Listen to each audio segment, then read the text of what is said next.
नगरीमध्ये आल्यानंतर स्वामी समर्थांच्या चरणी नतमस्तक होतो आणि भविष्यामध्ये आपल्यावर आणि महाराष्ट्रावर कुठचंच संकट येऊ नये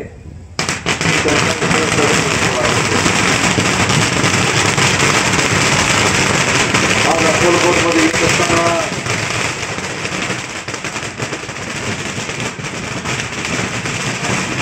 मनापासूनचा मला आनंद देखील आहे, कारण इथे आल्यानंतर पहिल्यांदा स्वामी समर्थांचं दर्शन घ्यायची संधी मला मिळाली आणि स्वामी समर्थांच्या गाभाऱ्यातली शाल जी खांद्यावर माझ्या टाकलेली आहे तो आशीर्वाद घेऊनच या प्रचार सभेला मी उपस्थित आहे। त्याच्यामुळं रईस शेठजी, तुमचा विजय हा नक्की आहे, फक्त आता आपल्याला विकासाची कामं करायची आहेत। वारा पण छान सुटलेला आहे आणि या अतिशय आल्हाददायी वातावरणामध्ये आज अक्कलकोटची ही सभा मेत्रे साहेबांच्या नेतृत्वाखाली आयोजित केलेली आहे। मेत्रे साहेबांनी सांगितलं की 1 तारखेला अजून त्यांना काही पाढा वाचायचा आहे, पण आजची उपस्थिती बघितल्यानंतर सिद्धराम मेत्रे साहेबांची 1 तारखेची सभा ही विजयी सभा असणार आहे। या परिसरामध्ये अनेक आजपर्यंत सभा झाल्या, पण त्या सभांना गर्दी होत नाही म्हणून खुर्च्या काढण्याची वेळ आली।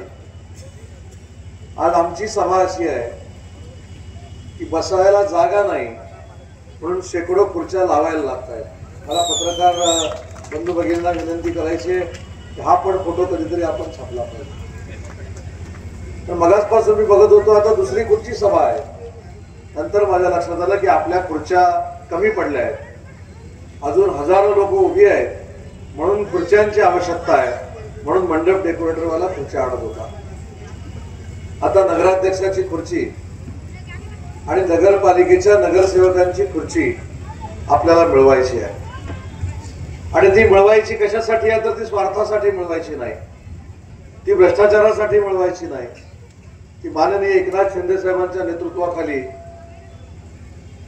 जे या पवित्र ठिकाणाला 400 कोटी रुपये मिळालेले आहेत ते खर्च करण्यासाठी आम्हाला रईस शेठना नगराध्यक्ष करायचं आहे।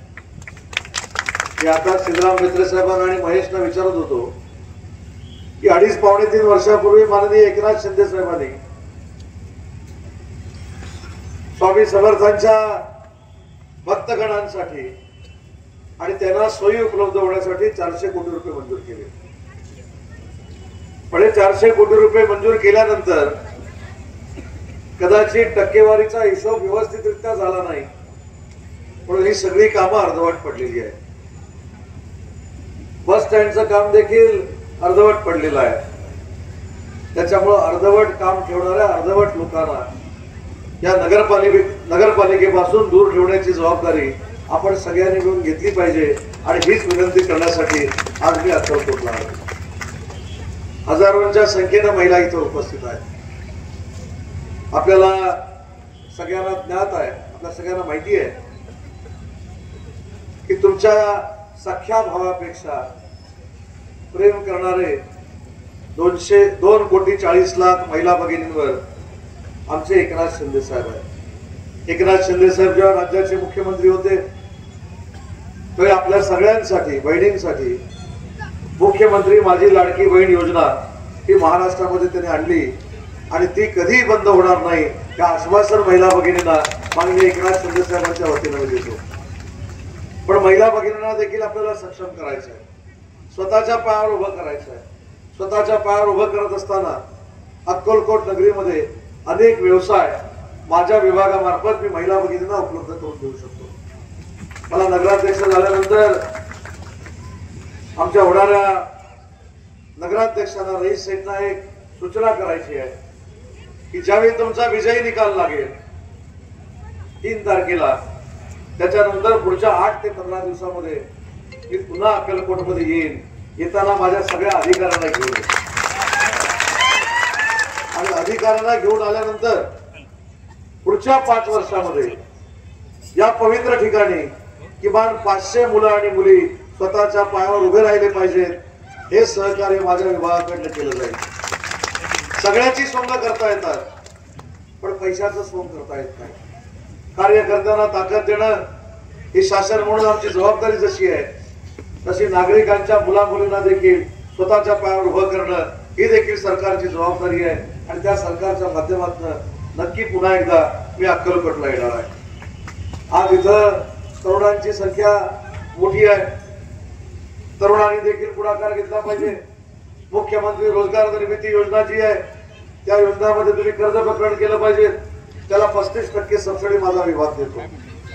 या विभागाच्या अधिकाऱ्यांना देखील माझ्या तरुणांना स्वतःच्या पायावर उभं करण्यासाठी सगळे अधिकारी इथं येतील, शहरामध्ये येतील आणि स्वामी समर्थांच्या आशीर्वादानं तुम्हाला देखील स्वतःच्या पायावर उभं करतील.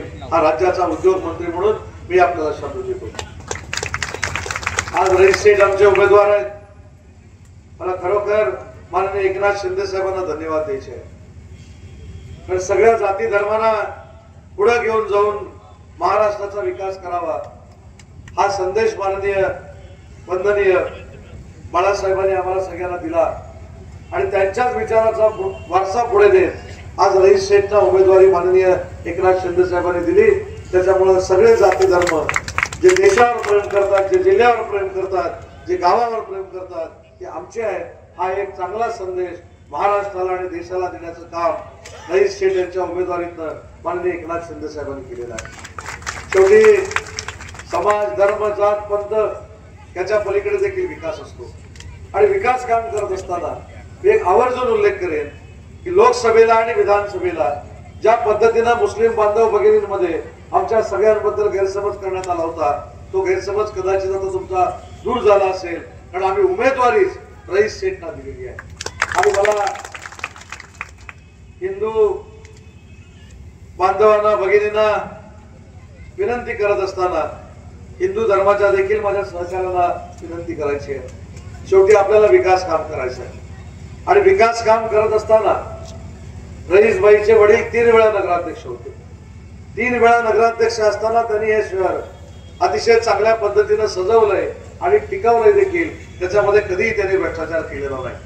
आणि अशा कुटुंबातल्या व्यक्तीला आपण पुन्हा एकदा नगरपालिकेच्या सभागृहामध्ये पाठवलं पाहिजे, हीच विनंती करण्यासाठी आज मी तुमच्या शहरामध्ये आलो. पहिलं तर उमेदवारांमध्ये नम्रता असली पाहिजे. हे मी का सांगतोय तुमच्या लक्षात आलं असेल. सगळ्याच गोष्टी दादागिरीनं होत नाहीत, सगळ्याच गोष्टी दबावानं होत नाहीत. कधीतरी नम्रता असावी लागते. आणि मी रईसबाईच्या वतीनं आपल्याला शब्द देतो की रईसबाई नगराध्यक्ष झाल्यानंतर सगळ्या जाती धर्माला ते न्याय देतील आणि सगळ्या जाती धर्मांची ते विकास कामं करतील आणि अडवलेली सगळी कामं विकासाची ते पूर्ण करतील. हा त्यांचा सहकारी म्हणून मी आपल्याला शब्द देतो आणि तशी खात्री देखील मला. आज सकाळपासून मी सिद्धराम मेत्रे साहेबांबरोबर आहे, महेश साठे बरोबर आहे, अमर बरोबर आहे. या तिघांनी माझं डोकं खाल्लेलं आहे 3 तास. कशासाठी? मंत्री म्हणून तुम्ही इथं आलाय. दादागिरी कशी असावी लागते हे तुम्हाला मी सांगतो. व सर्वसामान्य जनतेवर दादागिरी करण्यामध्ये काय अर्थ नाही. दादागिरी करायची असेल तर ती मंत्र्यांवर केली पाहिजे आणि मंत्र्यांवर दादागिरी करून आपल्या शहराचा विकास करून घेतला पाहिजे. तो विकास माननीय सिद्धराम मेत्रे करून घेत आहेत, त्याबद्दल मला नुसता अभिमान आहे. ही खऱ्या अर्थानं दादागिरी आहे. आणि त्यांनी गाडीतल्या गाडीत दादागिरी करताना काय सांगितलं, तुम्हाला परत जर अक्कलकोटला यायचं असेल तर दुधनी आणि अक्कलकोटच्या मध्ये इथल्या सगळ्या तरुणांना रोजगार मिळण्यासाठी MIDC तुम्ही केली पाहिजे. हे योग्य आहे की योग्य आहे? हा, आता MIDC करणाऱ्यांना तुम्ही निवडून देणार की विकास कामं ज्यांनी रखडवली त्यांना निवडून देणार, हे कधीतरी आपण ठरवून घेतलं पाहिजे. आणि मी आज स्वामी समर्थांच्या साक्षीने तुम्हाला शब्द देतो की कुठच्याही परिस्थितीमध्ये पुढच्या 6 महिन्यात मेत्रे साहेबांनी सांगितलेल्या MIDCचं नोटिफिकेशन माझ्या विभागामार्फत काढलं जाईल. आणि नुसतं नोटिफिकेशन काढणार नाही तर भविष्यामध्ये माझ्या महिला भगिनींना, तरुणांना, ज्येष्ठांना जे जे काय उद्योगधंदे आमच्याकडे सुरू करायचे आहेत, अक्कलकोटच्या परिसरामध्ये सुरू करायचे आहेत, ते सुरू करण्यासाठी जे काही सहकार्य करायचं आहे ते देखील सहकार्य आम्ही एकनाथ शिंदे साहेबांच्या नेतृत्वाखाली करू. इथे बसल्यानंतर अनेक विकासाची कामं झाली हे मला सांगण्यात आलं. एकनाथ शिंदे साहेबांनी विकासाची कामं केली हे देखील सांगण्यात आलं. केलेली विकास कामं थांबवण्यात आली हे देखील सांगण्यात आलं. विकास काम करण्यामध्ये कर्तृत्व असतं. विकास काम थांबवायला काही कर्तृत्व लागत नाही किंवा विकास काम थांबवण्यामध्ये काही कर्तृत्व नसतं. ते लहान पोरगं पण करू शकतं. त्याच्यामुळे विकास कामं कोणी केली, विकासाला निधी कोणी दिलाय आणि तो विकासाला निधी आणण्याचं काम कोणी केलंय त्या सहकार्याला तुम्ही निवडून दिलं पाहिजे, जेणेकरून भविष्यामध्ये एकही या नगरपालिकेतलं विकासाचं काम शिल्लक राहणार नाही. यासाठी आपण सगळ्यांनी मतदानाला बाहेर पडलं पाहिजे. आता एवढी सगळी विकासाची कामं झाली म्हणजे भविष्यातली विकासाची कामं होणार नाही असं कोणी मानू नये. ती सगळीच्या सगळी विकास काम करणारं या राज्यातलं एकमेव नेतृत्व आहे आणि त्यांचं नाव माननीय एकनाथजी शिंदे साहेब आहेत. त्यांच्या वतीनं आज या सभेला मी उपस्थित आहे. आमच्यावर संस्कार काय, कदाचित आमच्या तालुकाध्यक्षांना वाईट वाटलं असेल. ते माझा सत्कार करायला उठले होते. मी त्यांना सांगितलं माझा सत्कार करू नका. माझा 4 नंबर प्रभागातला एक सहकारी त्याच्या घरामध्ये वाईट घटना घडली आणि प्रचाराला आलेला असताना मी माझा सत्कार करून घेणं हे एकनाथ शिंदे साहेबांच्या संस्कारात नाही आणि बाळासाहेबांच्या देखील संस्कारात नाही. आणि म्हणून अशा संस्कारात आम्ही राजकारण करतोय, अशा संस्कारात आम्ही जनतेला पुढे नेतोय, अशा संस्कारात लोक घडवण्याचा आम्ही प्रयत्न करतोय आणि अशा संस्कारात तरुणाईला देखील प्रेम देण्याचं काम माननीय एकनाथ शिंदे साहेबांच्या नेतृत्वाखाली होतं. आजचा आपला शो हाऊसफुल आहे, बालकली पण हाऊसफुल आहे, तिकडे देखील सगळं हाऊसफुल आहे, अगदी शेवटच्या टोकापर्यंत सगळं हाऊसफुल आहे. आपला शो हाऊसफुल आहे धनुष्यबाणाचा. असंच मतदान 2 तारखेला धनुष्यबाणावर करण्यासाठी आपण सगळ्यांनी पुढचे 3-4 दिवस मेहनत घेतली पाहिजे. मी सिद्धराम मैत्रेंचं काम स्वतः राज्यमंत्री असताना बघितलेलं आहे. त्यावेळी मी आमदार होतो. एखादा विषय जर करायचा असेल महाराष्ट्राचा तर तो महाराष्ट्राचा विषय करत असताना विकास कामं दुधनी आणि अक्कलकोटवर येऊनच संपायची. म्हणजे कुठेही महाराष्ट्रात काय करायचं म्हटलं तरी त्याच्यानंतर अक्कलकोटला काहीतरी झालं पाहिजे आणि दुधनीला काहीतरी झालं पाहिजे ही भूमिका माननीय मेत्रे साहेबांची असायची. अशा नेत्याला आपण भविष्यामध्ये ताकद देणं गरजेचं आहे. आमचा महेश साठे असेल, आमचा अमर देशमुख असेल, आमचे तालुका प्रमुख बाबासाहेब असतील, ही आपल्या सगळी जीवाभावाची मंडळी आहेत. संकटावर मात करणारी मंडळी आहेत, अडचणीच्या वेळी धावून येणारी मंडळी आहेत, 24 तास काम करणारी मंडळी आहेत. अशा लोकांचे जे उमेदवार आहेत हे जर नगरपालिकेमध्ये गेले तर अतिशय चांगल्या पद्धतीनं काम होऊ शकतो. आणि आज हे पवित्र ठिकाण आहे. स्वामी समर्थांचं आम्ही नाव घेतो. मला रईसभाई तुम्हाला एक विनंती करायची आहे. विनंती करण्याची तर आवश्यकताच नाही, पण एक सूचना करायची आहे. देश विदेशातील प्रत्येक घडामोडींचे लाईव्ह अपडेट मिळवण्यासाठी आता साम टीव्हीच्या सर्व सोशल मीडिया प्लॅटफॉर्मला लाईक, फॉलो आणि सबस्क्राईब करा.